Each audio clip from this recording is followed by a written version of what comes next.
Hi, I'm Nicole Phelps, and I'm married to Michael Phelps, and we are part of the Michael Phelps Foundation, and we look forward to learning more about mental health today.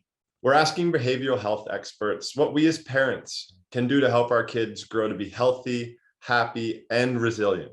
We're joined today by Dr. Roger Harrison, who's a child and adolescent psychologist at Nemours Children's Health.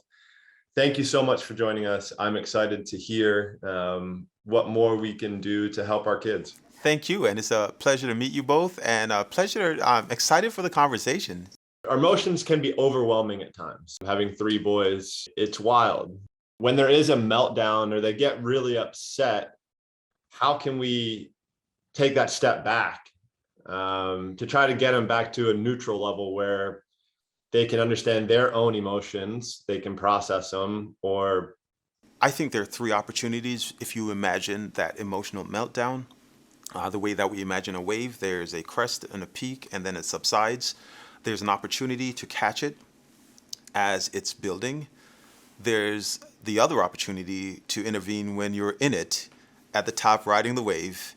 And then the third opportunity is actually not as you're going down, but afterwards on the back end of that wave. If we think about the first end, which is catch it before it is at the peak, there are a few things that parents can consider at the front end.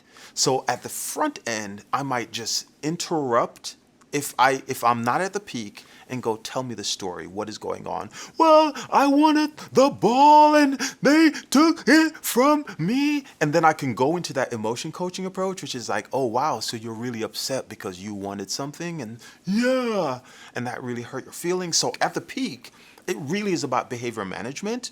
If I can remove a child from the source of stress, I'm going to try to remove a child from the source of stress. Attention drives a lot of these emotions, and so I don't want to have a whole lot of conversation. This is not a great time to use words, because as I'm becoming activated, the things that are going to come from my mouth are going to be like, you're the worst mom in the world, I hate it here, I don't want to live here. Those are the kinds of irrational things that are going to come. We call that dinosaur brain. And Oh, so look at that. so we'll be like, oh no, he's in dinosaur brain. I'm just going to take a step back. When I'm having a conversation with an alligator, we're not going to go too far, because I might be trying to reason, like, hello, Mr. Alligator, could we maybe talk about this? And it's like, no, I just want to chomp at your head. And I really want to limit the interactions with alligators. I have to remove my child from the source of stress. And sometimes that's simply using like a time away strategy, a cool down strategy, or a timeout strategy if some rule has been violated, if there's been aggression, or if my child is in the middle of a tantrum where I can no longer reach them because they're no longer rational. But later on in the day or in the evening, a child is much more likely to say, well, I think the next time I can come to you and review and go, what do you think went wrong? What do you think did not work well? What did you want to happen? All the time, again, validating, not because I agree with it, but because I'm communicating that I'm understanding the emotions that underlie whatever was happening. so I mean, yeah, like in the moment, like if they're out, like I mean, I don't want to say I don't like saying out of control, but like when they are just kind of really truly having a meltdown and won't calm down, you just let them go, right? You kind of just let them go until they calm down. So again, think of the wave.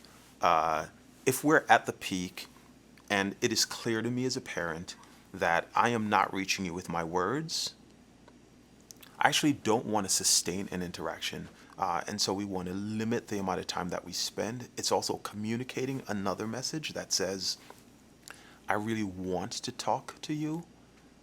And when we can't have a conversation, we have to separate briefly so that we can settle ourselves. And then when we're settled, we get together and we'll solve the issue. We'll talk about the problem.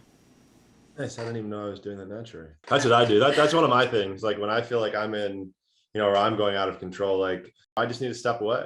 I just need to go, whether it's come sit in the office, whether it's go, go for a walk into the gym, go shoot a couple of basketballs, just take that quiet time. Well, amazing. Thank you so much, doctor. Thank you. Oh, it's been my pleasure.